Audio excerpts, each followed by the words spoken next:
இயேசு உங்களை நேசிக்கிறார். பிரியமானவர்களே, இந்த நாளில் ஆண்டவர் நம்மளோடு பேசும்படியாய் வேதத்திலிருந்து சில வசனங்களை கூட வாசித்து நம்முடைய ஆவிக்குரிய வாழ்க்கையில் கற்றுக்கொள்ளக்கூடிய காரியங்களை பார்ப்போம். ஆண்டவர் உங்களோடு இடைபடுவாராக. அந்த எசேக்கியேல் தீர்க்கதரிசியின் புஸ்தகம் 18வது அதிகாரம் 2 வசனங்களிலிருந்து 6 வசனங்கள் இப்படியாக சொல்லுகிறது. கர்த்தருடைய வார்த்தை எனக்கு உண்டாகி அவர் தீர்க்கதரிசியிடம் கர்த்தர் சொல்லுகிற ஒரு வார்த்தை, என் ஜனங்களுக்கு இதை போய் நீ சொல்லு அப்படின்னு சொல்லி கர்த்தருடைய வார்த்தை எனக்கு உண்டாகி, பிதாக்கள் திராட்சை காய்களை தின்றார்கள், பிள்ளைகளின் பற்கள் கூசி போயின என்னும் பழமொழியை நீங்கள் இஸ்ரவேல் தேசத்தை குறித்து சொல்லுகிறது என்ன? அதாவது உதாரணத்துக்கு பார்த்தீங்கன்னா, அப்பா செய்த பாவம் பிள்ளைய பிடிக்கும் அப்படின்னு சொல்லுவாங்க பார்த்தீங்களா. நம்ம நாட்டில் உள்ள ஒரு பழமொழி, அவங்க தகப்பன் செய்த பாவம் பிள்ளைகளை பிடிக்குது அப்படின்னு சொல்லி. இந்த மாதிரி தான் இஸ்ரவேல் தேசத்தில் ஒரு பழமொழி உண்டா, பிதாக்கள் திராட்சை காய்களை தின்றார்கள், அவருடைய பிள்ளைகளின் பற்கள் கூசி போயின என்கிற ஒரு பழமொழி இஸ்ரவேல் ஜனங்களுக்குள்ள காணப்படுகிறதே அப்படின்னு சொல்லி. ஆனா ஆண்டவர் அதை மாற்றி தீர்க்கதரிசியிடம் சொல்லுகிற ஒரு வார்த்தையை கேளுங்க. எவன் பாவம் செய்தானோ அவன் தான், யார் திராட்சை காயை தின்னானோ அவனுடைய பல்லு தான் கூசப்படணும். அதுதான் நீதி, அதுதான் நியாயம். அப்ப ஆண்டவர் சொல்றாரு பாருங்க, இனி இஸ்ரவேலில் இந்த பழமொழியை சொல்லுவது இல்லை என்பதை என் ஜீவனை கொண்டு சொல்லுகிறேன் என்று கர்த்தராகிய ஆண்டவர் உரைக்கிறார். நல்ல கவனமா இந்த காரியத்தை கேட்கணும். அநேக நேரங்கள் இந்த வார்த்தைகளை நம்ம பேசுகிறோம். தகப்பன் செய்த ஒரு பாவியாய் இருக்கிறார், துன்மார்க்கமான மனிதனாய் வாழ்ந்து விட்டார். ஆனா அவருடைய மகன், அடுத்த அவருடைய சன்னதி, அவர் நல்ல ஆண்டவருக்குள்ளாய் துன்மார்க்கமற்ற ஒரு சாட்சியுள்ள வாழ்க்கையை வாழ்ந்து இருக்கும் பொழுது அவன் தகப்பன் செய்தவுடைய பாவம் இங்கு பலிக்காது என்று சொல்லப்படுகிறது. பிரியமானவர்களே, ஆண்டவரே சொல்றார் தீர்க்கதரிசியிடம், இனி இஸ்ரவேலில் இந்த பழமொழியை சொல்வது இல்லை என்பதை என் ஜீவனை கொண்டு சொல்லுகிறேன் என்று கர்த்தராகிய ஆண்டவர் உரைக்கிறார். விசுவாசிக்கிற எல்லா ஜனத்துக்கும் இது பொருந்தும்.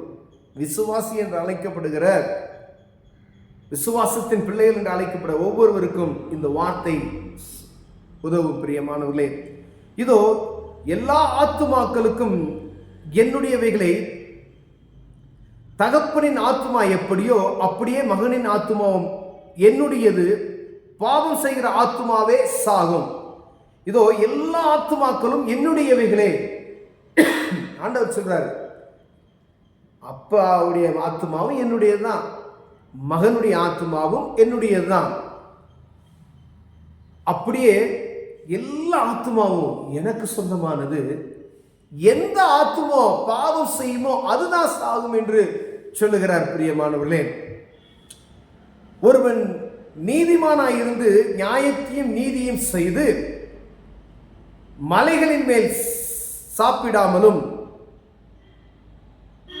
இஸ்ரவேல் வம்சத்தாரின் நரகலான விக்கிரகங்களுக்கு நேராக தன் கண்களை ஏறாடுக்காமலும் தன் அயலானுடைய மனைவியை தீட்டுப்படுத்தாமலும் தூர ஸ்திரியோட சேராமலும் ஒருவனையும் ஒடுக்காமலும்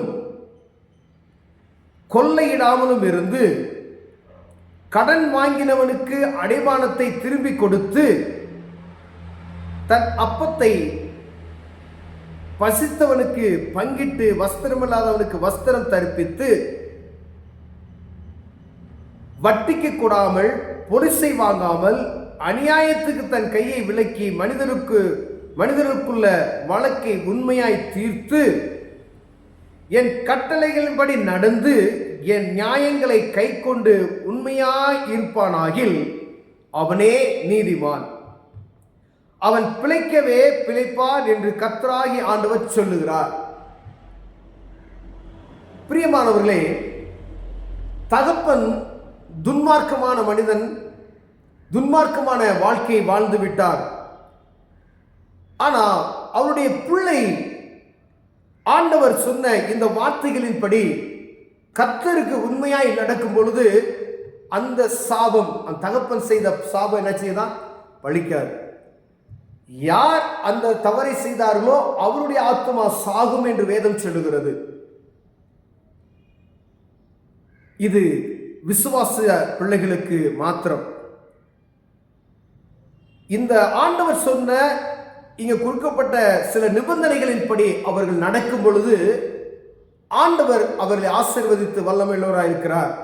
ஒருவேளை தன் தகப்பன் செய்த வழிகளை போல, நம்ம பழைய ஏற்பாட்டின் காலத்தில் ராஜாக்களின் புஸ்தகத்தில் வாசிக்கும் பொழுது தகப்பன் செய்த வழிகளையே அவர்கள் துன்மார்க்கமாய் கர்த்தருக்கு பயப்படாதபடி செய்து அவருடைய ஆண்டவருக்கு விருப்பமில்லாத காரியத்தை செய்து துன்மார்க்கமாய் நடந்தார்கள். அதனால் அவர்கள் ஆண்டவர் வேறு ஜனத்துக்கு ஒப்பு கொடுத்தார் என்று சொல்லக்கூடிய அந்த வார்த்தை அநேக கேட்போம் பார்த்தீங்களா? அந்த மாதிரி ஒருவேளை பிள்ளைகள் ஆண்டுடைய சத்தத்துக்கு செவி கொடுக்காமல் தகப்பன் செய்த முன்மாதிரியின்படியே துன்மார்க்கமாய் வாழ்ந்து வந்தார்கள் என்றால் அவருடைய பற்களும் கூசப்படும், அவர்களும் சாபத்துக்குள் ஆவார்கள் என்று வேதம் சொல்லுகிறது. பிரியமானவர்களே, அப்ப நம்ம வாழ்க்கையில நடைமுறையா சொல்லக்கூடிய காரியம், யாரோ செய்த பாவம், அவன் அப்பன் செய்த பாவம் பிள்ளைய பிடிக்குது. ஆனா பிள்ளை ஆண்டவருக்குள் வரும் பொழுது, இயேசுவை அறிந்து கொள்ளும் பொழுது, அவருடைய இரத்தத்தினால் மீட்டுக் கொள்ளும் பொழுது அந்த சாபம் தழிவணி போட போகிறது என்பதை மறந்து போய்விடக்கூடாது. பிரியமானவர்களே, அவங்க அப்பா துன்மார்க்கமான மனிதன், அவன் கொலைகாரன், அவன் வேசிக்கல்லன், அவனை பார்த்தாவே எந்த ஜனத்துக்கு பிடிக்காது, அவன் வித்தியாசமான மனிதன், மனிதர்களால் தூற்றப்படக்கூடிய ஒரு மனிதன் தான். ஆனாலும் அப்படிப்பட்ட மனிதனுக்கு இருக்கக்கூடிய ஒரு மகன் இந்த இயேசு கிறிஸ்துவை அறிந்து கொள்ளும் பொழுது, ஆண்டவருடைய அன்பை பெற்றுக் கொள்ளும் பொழுது, பாவத்துக்காய் இயேசு கிறிஸ்து மரித்தார் என்கின்ற அந்த உண்மையை அவன் அறிந்து கொள்ளும் பொழுது இந்த மனிதனுடைய சாபங்கள் எல்லாம் முறிக்கப்பட்டு இந்த ஆண்டவர் சொன்ன அந்த வார்த்தைகளின்படி அவன் நடப்பானாகில் சாபம் அணுகாதபடி அவனை ஆண்டவர் காத்துக் கொள்ளுகிறார். பிரியமானவர்களே, அநேக நேரங்களில் சாட்சிகளை கேட்கிறோம். யாரோ செய்த பாவம் பாருங்க, அப்படியே அவங்க ஆண்டு காலமாய் ஒரு சன்னதியில் 7 சன்னதிகள் 4 சன்னதிகள் அந்த அந்த கஷ்டங்கள், வழுப்பு வியாதிகள், பலவிதமான தோல் வியாதிகள் இப்படிலாம் தொடர்ந்து வருகிறதை நாம் பார்க்க முடிகிறது. பிரியமானவர்களே, நல்ல செல்வந்தா இருப்பாங்க, நல்லா படிச்சிருப்பாங்க, ஆனா ஏதோ ஒரு சாபம், அவர்கள் மூதாதையர்கள் செய்த அந்த சாபம் இன்னைக்கு வரைக்கும் அவர்களை துரத்தி கொண்டு வருகிறதை நாம் பார்க்க முடிகிறது. ஆண்டவர் சொல்லுகிறார், ஆண்டவரை ஒரு மனிதன் ஏற்றுக்கொள்ளும் பொழுது அது எப்படிப்பட்ட பாவமா இருந்தாலும் சரி, அந்த ஆத்மாவை குறித்து அந்த குறிப்பிட்ட மனிதனிடம் ஆண்டவர் கேட்பாருடைய இந்த அந்த அவருடைய மகனோ இயேசு கிறிஸ்துவை ஏற்றுக்கொள்ளும் பொழுது ஆண்டவர் சொல்லுகிறார், இது கர்த்தரே சொல்லுகிறார் என்று தீர்க்கதரிசியிடம் சொல்லுகிறார். பாருங்க, அப்ப நல்லா பாருங்க, இனி இஸ்ரவேல் இந்த பழமொழியை சொல்லுவது இல்லை என்பதை என் ஜீவனை கொண்டு சொல்லுகிறேன் என்று கர்த்தராகிய ஆண்டவர் சொல்லுகிறார். அப்படின்னா இனி ஆண்டவரை அறிந்து கொண்டு விசுவாசிக்கிற அப்படிப்பட்ட பிள்ளைகளுடைய காரியங்களுக்கு இந்த சாபம் அணுகாது என்று சொல்லுகிறார். பிரியமானவர்களே, அநேக நேரங்களில் நம்ம பயந்து கொண்டு இருக்கலாம், என் தகப்பன் செய்த பாவம் என்னை வாட்டி வதக்கி கொண்டு இருக்கிறதோ, என் மூதாதையர்கள் செய்த பாவம் என்னை வாட்டி வதக்கி கொண்டு இருக்கிறதோ.